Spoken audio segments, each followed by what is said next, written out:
a video review of the Sozankyo Onsen Hotel. I'm Chris.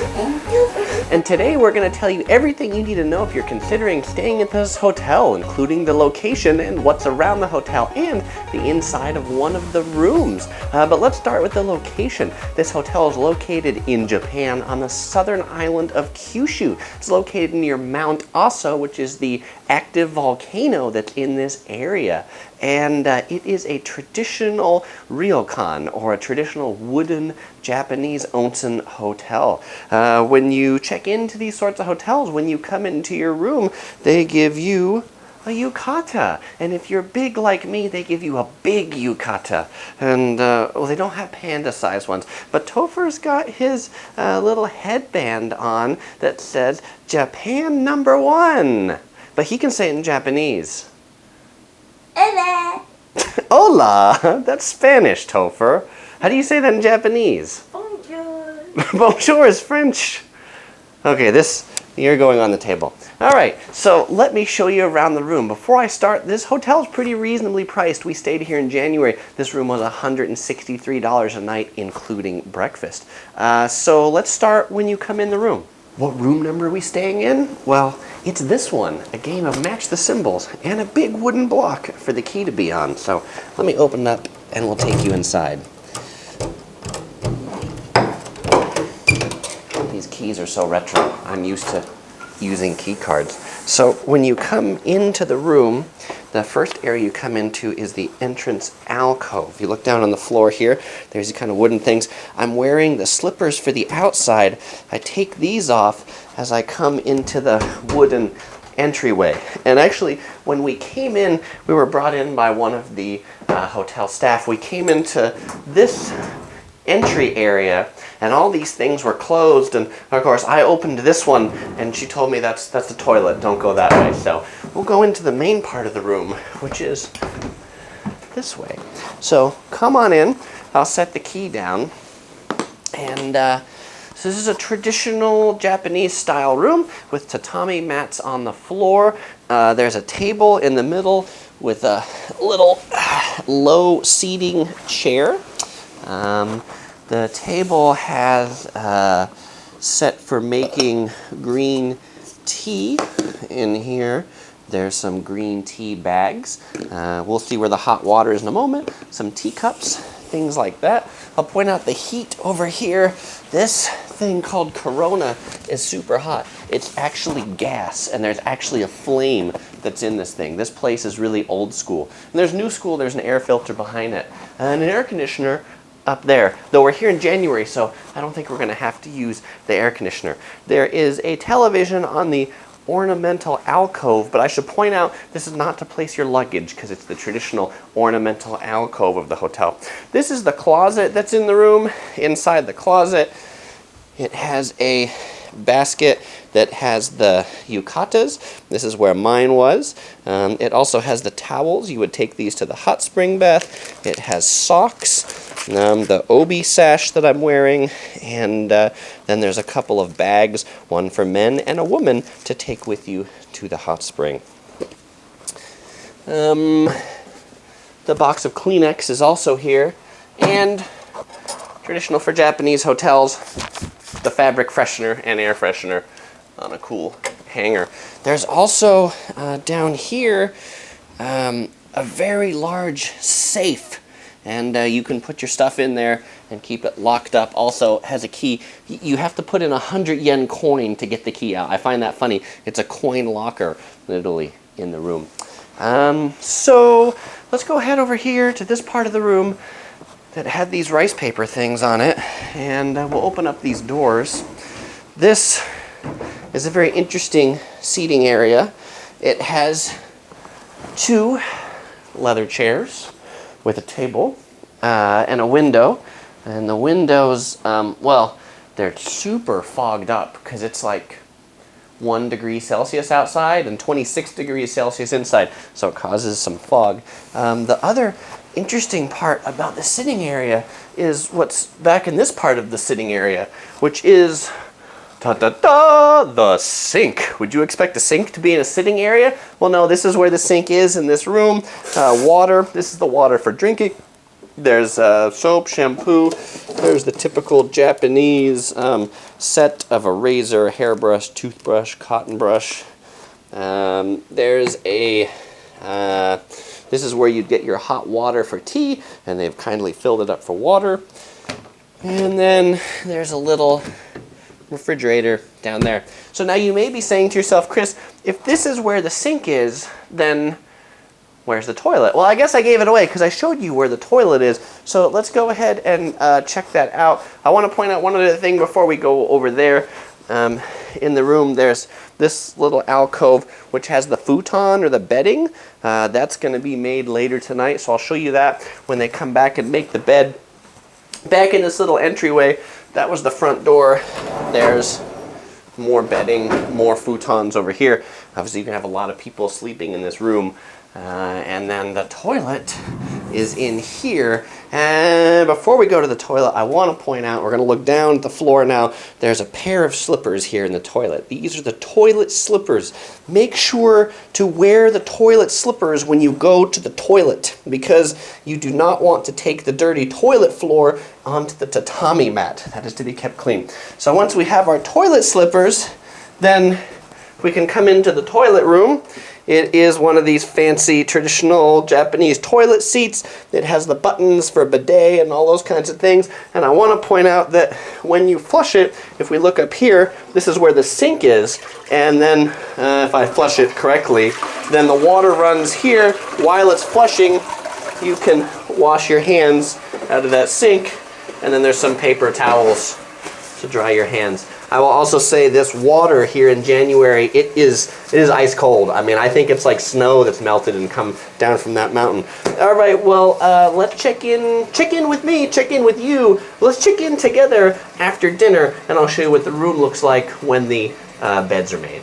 So we're just preparing for the next shot, and we thought there was a ghost in the room because all of a sudden the light changed color in the room, and we couldn't figure out how is this light changing color or why is it? And on the wall there was this remote control. At 6 o'clock it was set to change from yellow light to then like nighttime light, this white light. I think this is very interesting. So it's an old-timey hotel, but clearly some new technology in it. I think I like this light better. It's more warm.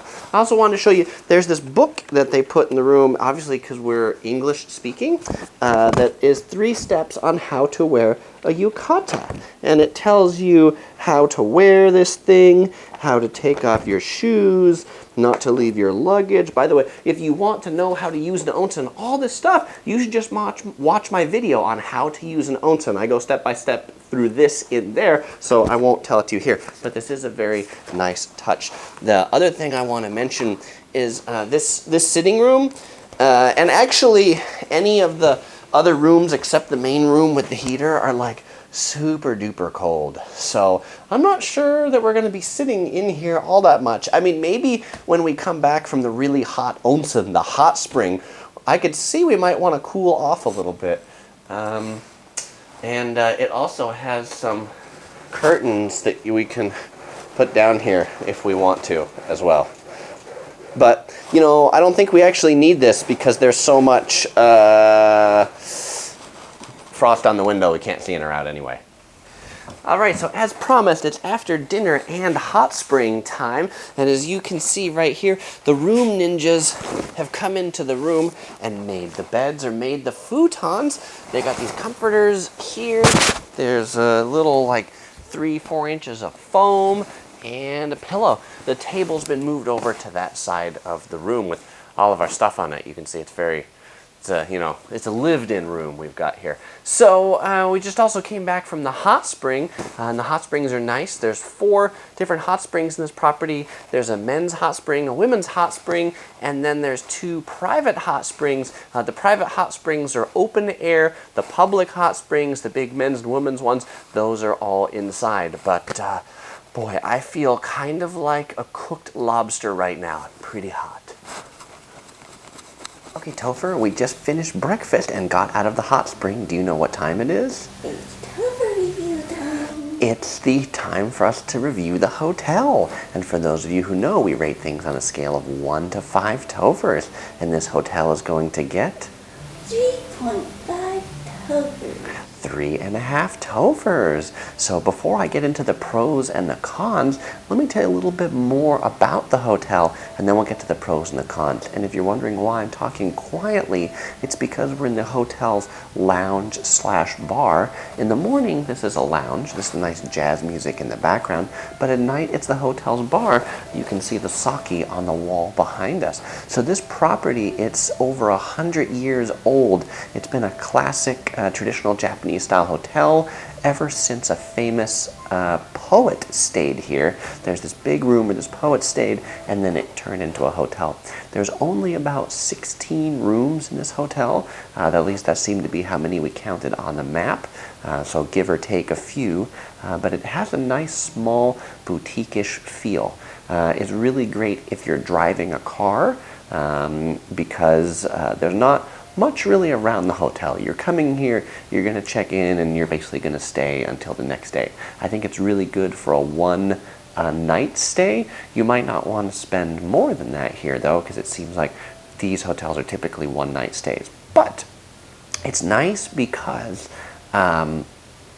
well, because it's small. Like a lot of onsen hotels, they're really big hotels, and really big hotels sometimes can just, you feel like you're in the hot spring with 1,000 other people. But here, because there's very few rooms and there's a lot of common areas of the hotel, you can enjoy them just by yourself, like we are in the lounge, and not bothering anybody. The check-in process was kind of neat. We parked our car. One of the hotel staff members came to our car. They took our luggage out of our car. We checked in at this table in the lobby. Before we checked in, they brought us some welcome drinks, some green tea, and a little cookie. And then they whisked us off to our room. Our room was up on the second floor, and so they took our luggage up there. I felt well serviced, but never too over serviced, if that makes sense. And if you've seen some of my Japanese onsen hotel reviews like Aino Kaze, you'll know what over service perhaps is. But I always felt very welcome here. The staff spoke working English. There was English in the places that it needed to be, and so I felt like we could get around.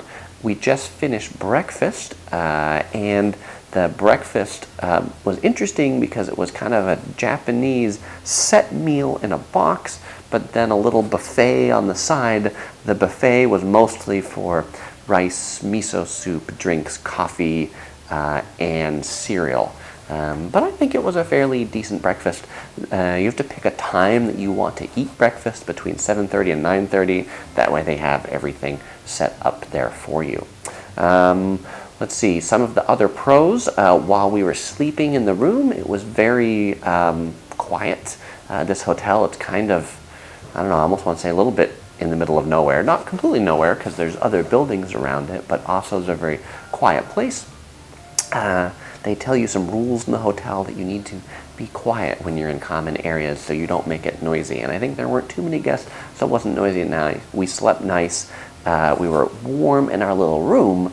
But now on to the cons. The cons are, well, it's an old hotel, and so not everything's heated. And like going to the bathroom at night, the bathroom area where the toilet is, there's no heat in there. Well, there is heat on the toilet seat, but not the air in the room, so that's kind of cold. And then where the sink is in the room, we never were able to get the water hot, so it was cold water all the time. And the last part that sort of gives it the con is that there's no shower or bathtub in the room. They're just in the public baths, which is maybe okay, but kind of inconvenient, you know, especially if you're someone who maybe likes to take a longer shower in your room. It's just nice to have it there as well. Most onsen hotels will have a little small shower in the room. But the overall value of this hotel was very good. We paid somewhere in the neighborhood of $160, $170 US for one night, and that included breakfast. We didn't have the dinner, so we can't comment on that. But it was a very pleasant stay in Mount Aso. I think, again, the staff made it best in the classic style. So if you're considering coming to Aso Japan, Mount Aso area, definitely consider this hotel. I also want to point out one last thing. Behind me in the window, you probably can't see it, but it's January and it's actually snowing. Some people think the Kyushu region is warm, but this is high elevation, and so it can be a little bit colder here. All right, well, we hope you enjoyed this video. If this was your first time here, please click on this yellow ball to subscribe, or you might enjoy watching some of my other videos. You can click any of them to watch. All right, thanks. Bye-bye.